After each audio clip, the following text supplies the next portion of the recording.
Aproveitar que nós estamos aqui em clima de Rio+20, a Conferência do Clima da ONU. Vamos mandar mais um assunto aqui dentro dessa temática para mostrar para as pessoas que a verdadeira solução do clima, do aquecimento global e dessas questões que estão sendo discutidas em nível político, elas precisam primeiro ser compreendidas em nível individual. É o avanço da compreensão do ser humano que conta na verdade, porque que adianta fazer as leis se eles não obedecem às leis? Se os próprios que fazem as leis não obedecem, resta ao povo individualmente se conhecer. Isso é que é o fundamental. Sustentabilidade, o meio ambiente que queremos. Quando se fala em sustentabilidade, a maioria das pessoas se volta para questões do avanço do progresso material ou progresso dos artifícios para manter a vida com relativo conforto. Poucos se lembram de considerar que a sustentabilidade da vida na Terra passa primordialmente pelas questões psicossociais e culturais das pessoas. Quando uma pessoa está aborrecida ou de mal com a vida e com o mundo, vai jogando o lixo em qualquer lugar e fica sem educação. Aí vive chutando o balde, literalmente. Portanto, se vai se falar em sustentabilidade ou coisas assim, que exigem das pessoas uma boa dose de disciplina e educação, deve-se considerar o estado de alegria e satisfação de todos. As questões psicossociais, na verdade, são determinantes para alcançarmos essa tal de sustentabilidade, principalmente as questões de natureza cultural. Estas, em primeira e em última análise, é que determinam como vamos proceder com relação ao meio ambiente.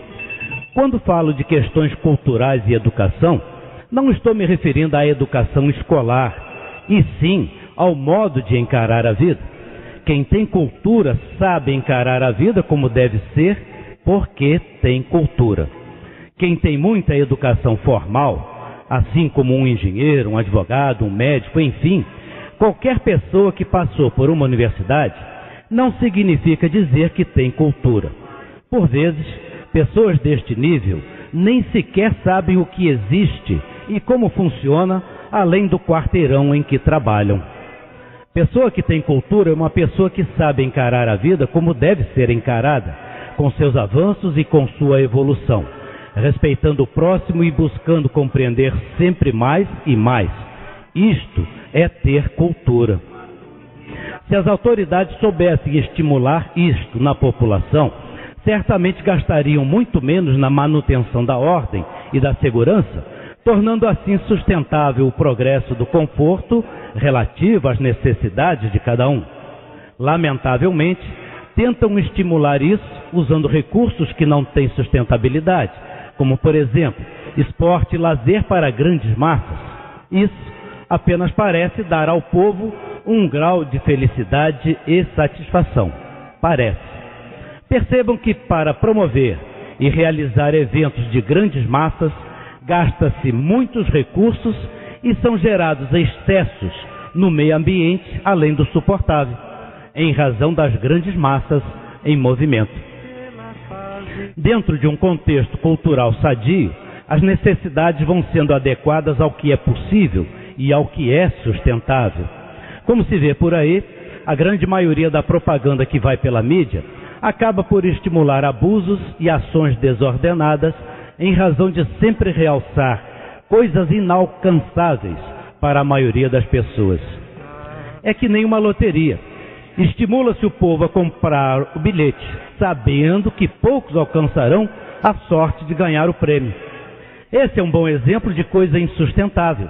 Os que mantêm estas loterias são os mesmos que combatem o jogo do bicho como se fosse acabar com algo imoral ou ilegal. Outro mau exemplo da mídia está naquelas propagandas que estimulam as pessoas a ultrapassarem seus próprios limites, como se isso fosse um grande avanço.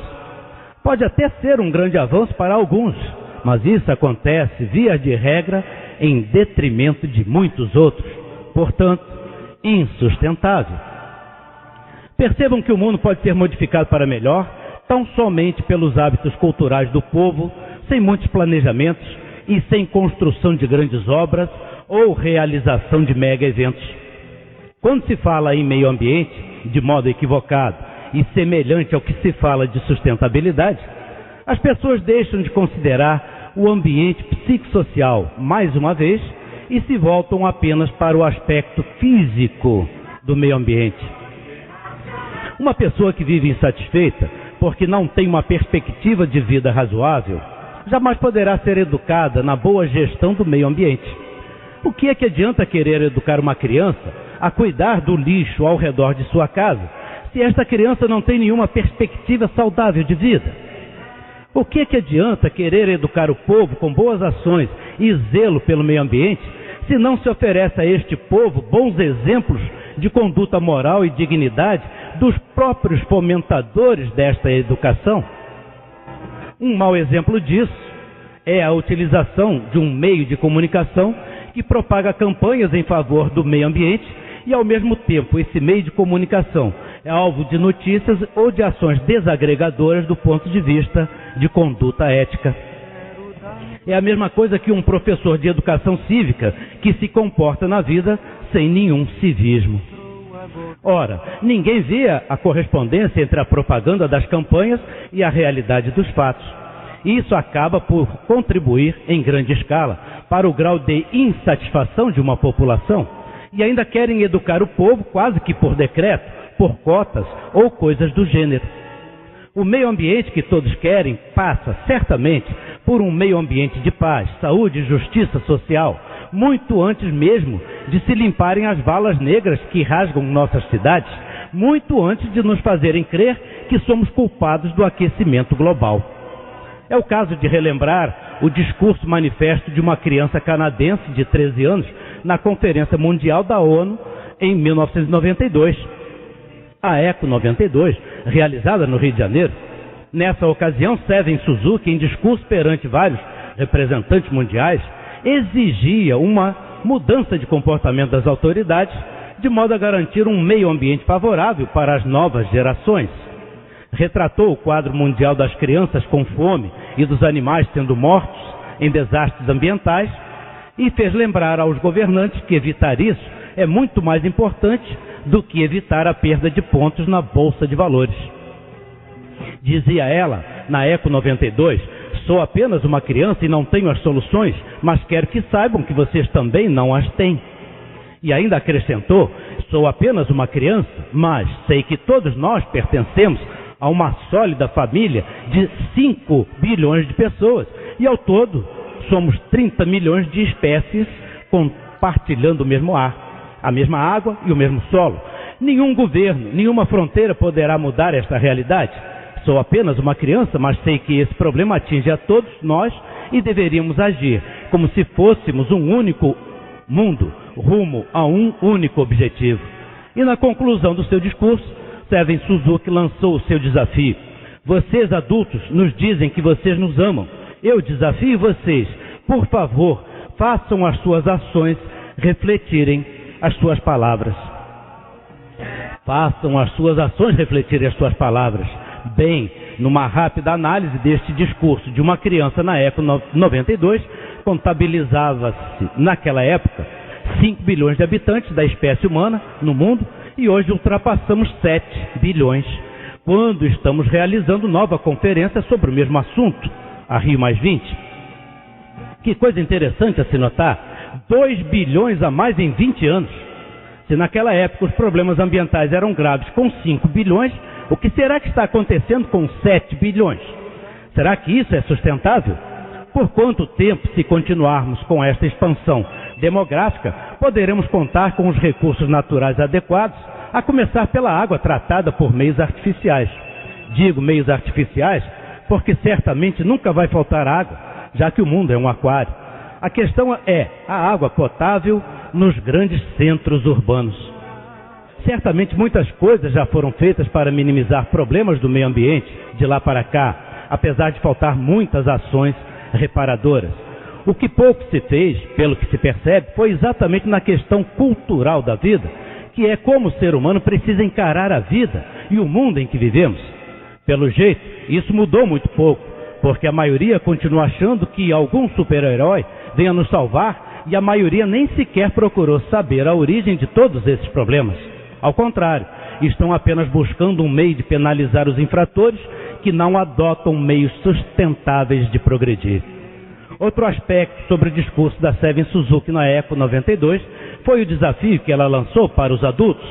Hoje, por ocasião da Rio+20, será que ela vai estar presente e haverá outra criança com um discurso ainda mais grave? Assim, agora é ela quem será desafiada na qualidade de adulta, não é? Todos estes aspectos de preservação do meio ambiente, que muitos têm realçado por aí e vão continuar realçando na Rio+20, precisam e devem estar sempre em pauta na mídia e nas escolas e em todo lugar. Mas não podemos esquecer de que as coisas mudam, tudo se transforma. Portanto, devemos agregar a todas estas ações e discussões um fator cultural primordial, que é exatamente o que a cultura racional nos faz cientes e conscientes sobre a vida e sobre o mundo em que vivemos. Quando toda a humanidade se fizer ciente e consciente de quem somos, de onde viemos e para onde vamos, como viemos e como vamos, que é o justo fator cultural a que me refiro que está faltando, certamente nossa visão sobre tudo isso será muito mais precisa e nossas ações se tornarão completas na preservação do meio ambiente que queremos. Esta é a verdadeira condição da existência do ser humano neste mundo. Precisa se conhecer e saber quem somos e de onde viemos e para onde vamos. E quem não passar a se conhecer vai padecer neste crescente emaranhado de confusões artificiais criadas para lapidar todos. Eis o maior patrimônio pelo qual todos devem lutar, muito antes mesmo de defender o meio ambiente. É o se conhecer. Se conhecer e conhecer o mundo em que vivemos, para compreender nossa real situação e quais devem ser as verdadeiras ações para um viver igualitário, confortável e feliz. Por isso recomendamos a todos a leitura do livro Universo em Desencanto, a cultura racional, para o desenvolvimento racional de cada um. Aproveitar